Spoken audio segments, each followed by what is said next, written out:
The Children of Lear. Up to this point in the series, we have only taken brief looks at some of the various deities and heroes of Celtic mythology, but now it's time to look at one of the more well-known tales of this mythology. I can't exactly say that this is a happy tale, but it is a unique and poetic one that fits right along with the rest of Celtic mythology. Our tale begins with the god Lear, who is a member of the pantheon of the Tuatha Danann. Lear was a god of the sea, and when the Tuatha Danann's reign above ground had ended, they started to head into the fairy mounds and go underground. Although Lear wished to become the new king of the pantheon after the death of the Dagda, they instead elected another god named Bodv. The rest of the gods swore loyalty to Bodv, but Lear refused. In hopes of appeasing Lear and earning his loyalty, Bodv gave one of his daughters away in marriage to Lear. This goddess provided Lear with 4 children, 1 daughter and 3 sons, but unfortunately died during childbirth. Lear was distraught with grief, and so Bodv allowed him to marry another one of his daughters, to comfort him and help him raise his children. And so Lear married another goddess named Aoife, and for a time they were happy. But as time passed, Aoife grew resentful of the fact that her sister had such beautiful children, and she was not blessed with any of her own. Resentment slowly turned into hatred, and Aoife began to possess a growing malice towards her sister's children. One day, Aoife announced that she was planning to take the 4 children to a distant lake, and Lear opted to stay behind, unaware of her cruel intentions. Only Lear's daughter suspected that all might not be well with her stepmother, but she went along with the group just the same.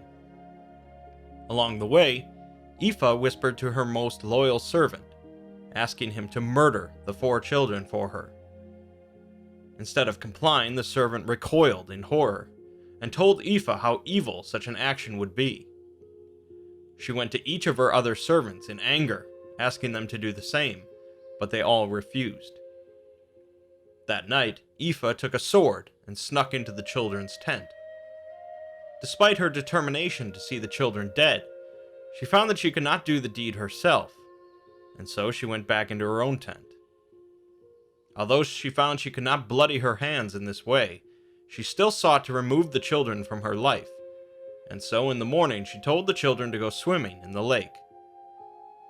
While they were swimming, she used a magical wand and chanted a magical phrase, turning the 4 children into 4 white swans.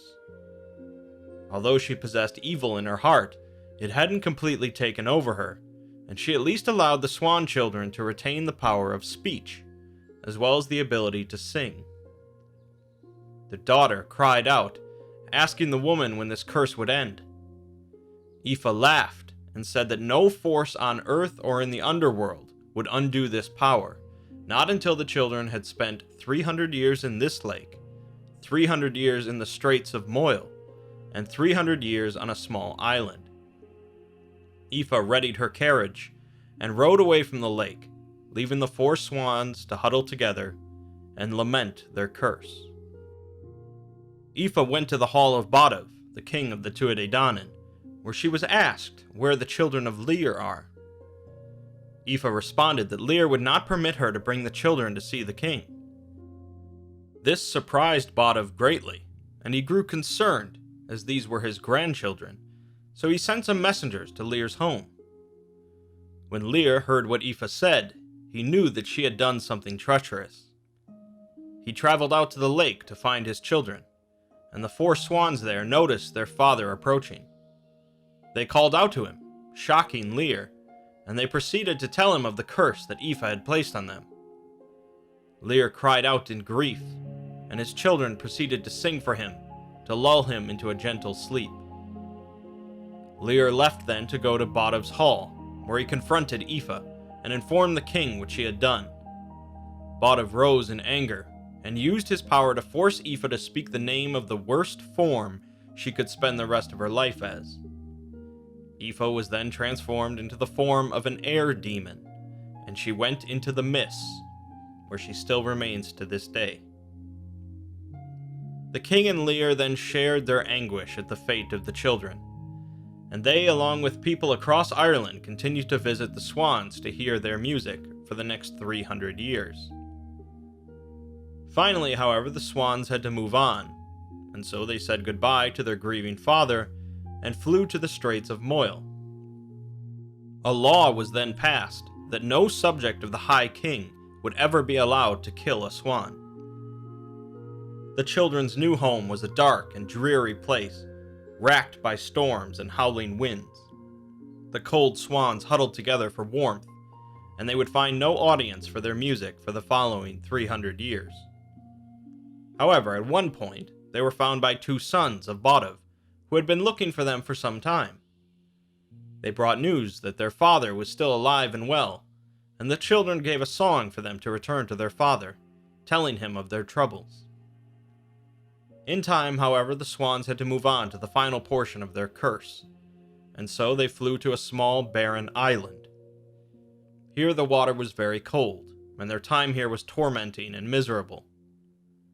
Finally, after spending 900 years in the forms of swans, the children of Lear flew back to the home of their father.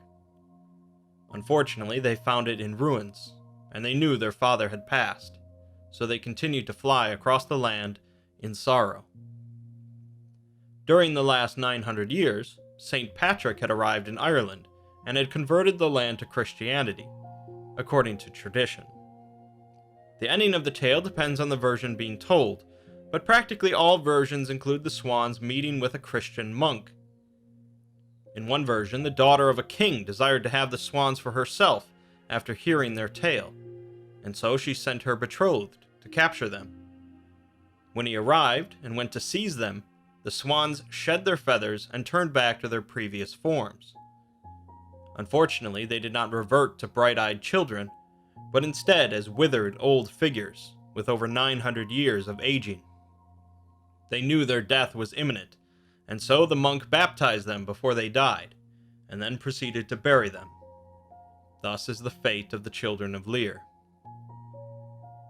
The tale of the children of Lear is certainly one of the most well-known tales of Irish history, and likely served as the basis for the famous ballet, Swan Lake. Swans are still protected in Ireland, and the story is a cherished part of Irish culture.